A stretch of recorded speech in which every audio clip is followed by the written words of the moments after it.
The knock on the door came too early, and Claire felt her heart jump before she even opened it. Daniel stood behind her in the kitchen, his hands trembling as he wiped a glass that was already clean. Guests were due in less than an hour, the table was set, the candles were lit, and everything looked perfect. But something was wrong. Daniel pulled her gently by the arm into the hallway, away from the noise of the oven timer and the soft music playing in the background. His eyes looked tired, almost afraid. He leaned close to her ear and whispered, "Leave before my guests arrive." Claire blinked, certain she had misheard him.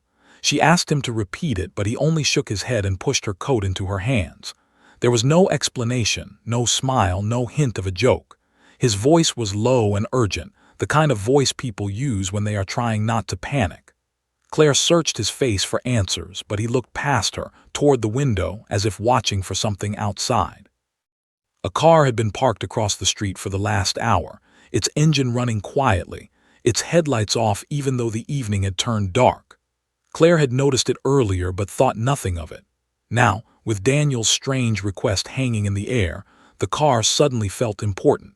She wanted to ask who was coming, why she could not stay, what kind of guests required her to disappear before they even arrived. But Daniel's grip on her hand told her this was not the moment for questions. He kissed her forehead quickly, told her he loved her, and asked her to trust him just this once. Claire's mind raced as she grabbed her keys from the small bowl by the door. She looked back one last time and saw Daniel standing very still in the hallway, staring at his phone, his jaw tight with worry. She stepped outside into the cool evening air, the sound of the front door closing behind her louder than she expected.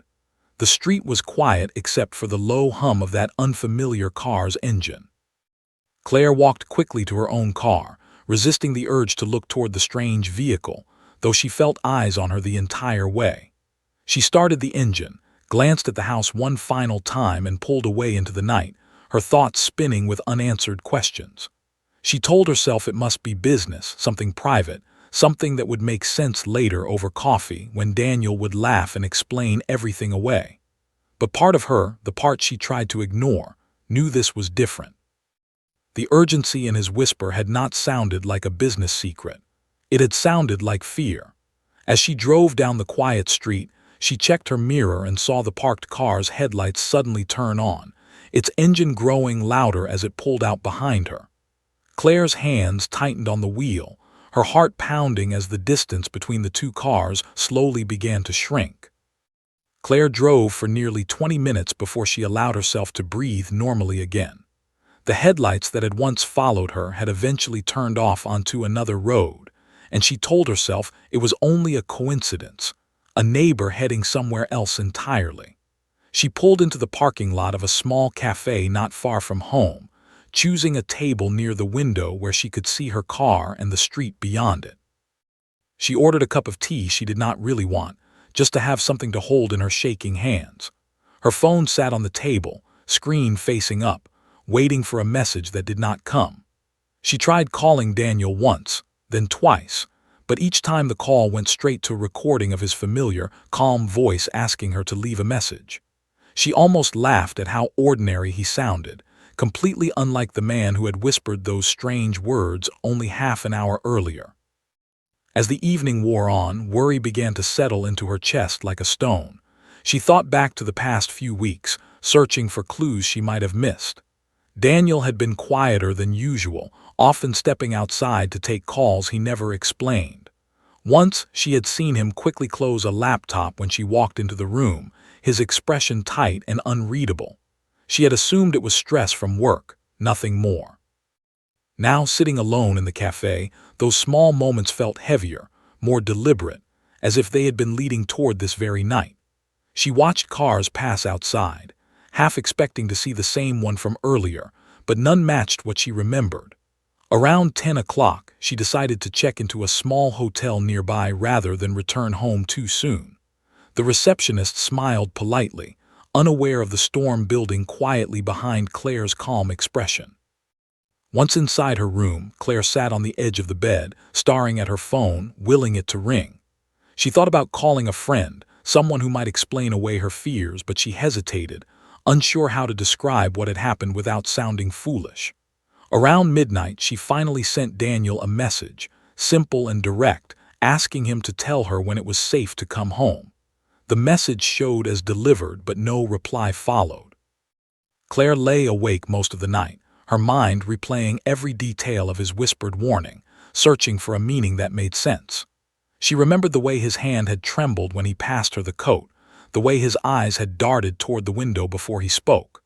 By early morning, exhaustion finally pulled her into a restless sleep, but even in her dreams, she heard his voice repeating the same 6 words, over and over, like a warning she had not yet fully understood. Claire returned home just after sunrise, the quiet street looking exactly as she had left it, except for the absence of any cars she did not recognize. Her hands trembled slightly as she unlocked the front door, half expecting to hear laughter or conversation from the night before. Instead, she was met with complete silence.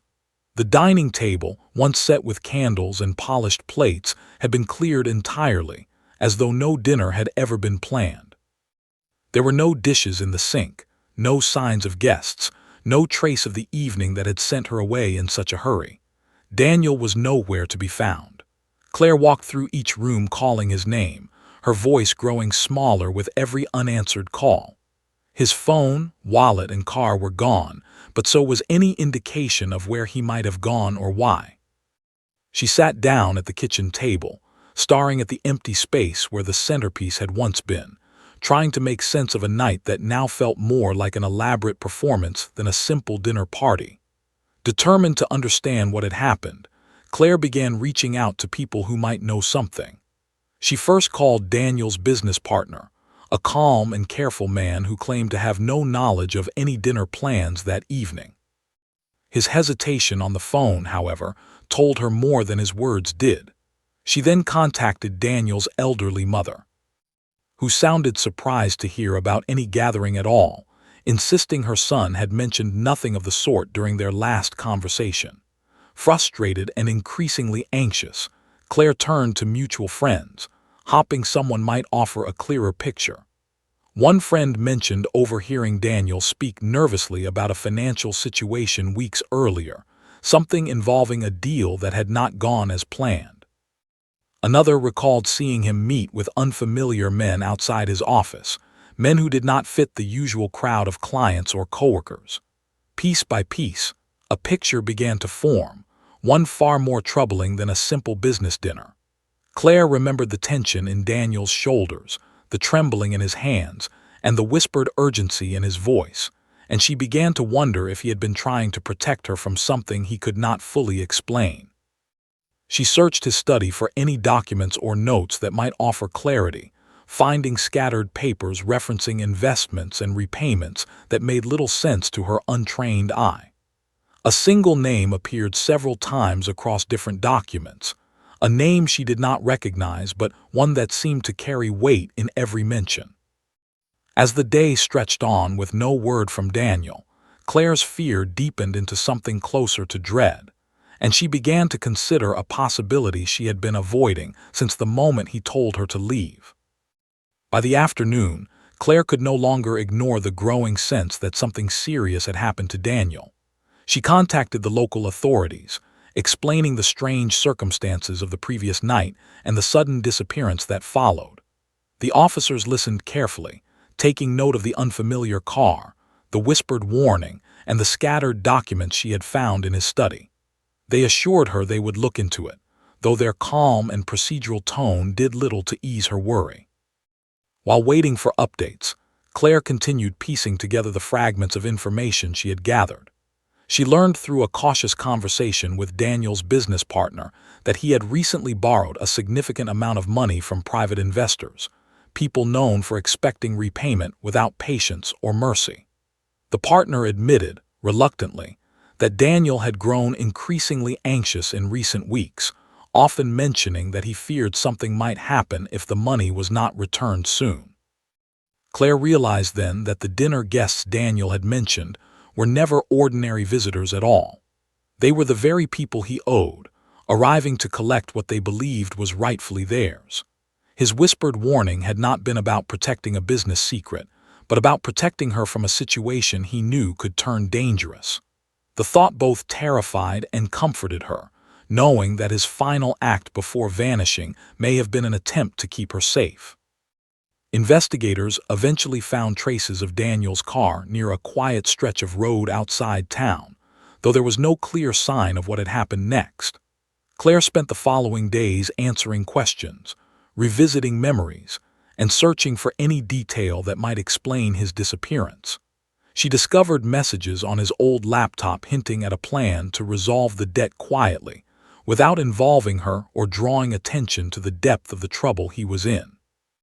It became painfully clear that Daniel had been carrying this burden alone, choosing silence over shared worry, perhaps believing he could fix everything before she ever had to know. Claire felt a mixture of sorrow and frustration, wishing he had trusted her enough to share the truth sooner. As days turned into a week, the investigation continued without any definitive answers, leaving Claire suspended between hope and fear. She replayed his final words constantly, searching for any hidden meaning she might have missed. The whispered warning, once confusing and frightening, now felt like the last act of a man trying desperately to shield the person he loved from harm, even if it meant carrying the danger entirely on his own shoulders. Months passed, and Claire slowly learned to live within the uncertainty that had become her new reality. Daniel was never found, and the investigation, though thorough, eventually reached a quiet standstill, leaving more questions than answers. Claire moved through her days carefully, rebuilding a routine from the pieces of a life that once felt whole. She kept the house much the same, unable to fully let go of the small details that reminded her of him, yet unwilling to remain frozen in the past. Occasionally, she would receive updates from investigators, small developments that offered no real closure but kept a fragile thread of hope alive.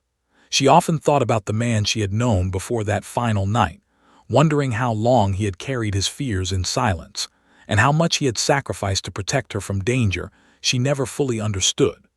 Friends and family offered support in different ways, some urging her to move forward, others encouraging her to keep searching for the truth. Claire found herself caught between both, unable to fully release the past while also recognizing the necessity of building a future. She began spending more time with Daniel's mother, the two women bonding over shared memories and unanswered questions, finding comfort in each other's quiet understanding. Slowly, Claire started to accept that some mysteries might never be solved, and that peace could still exist even without complete answers.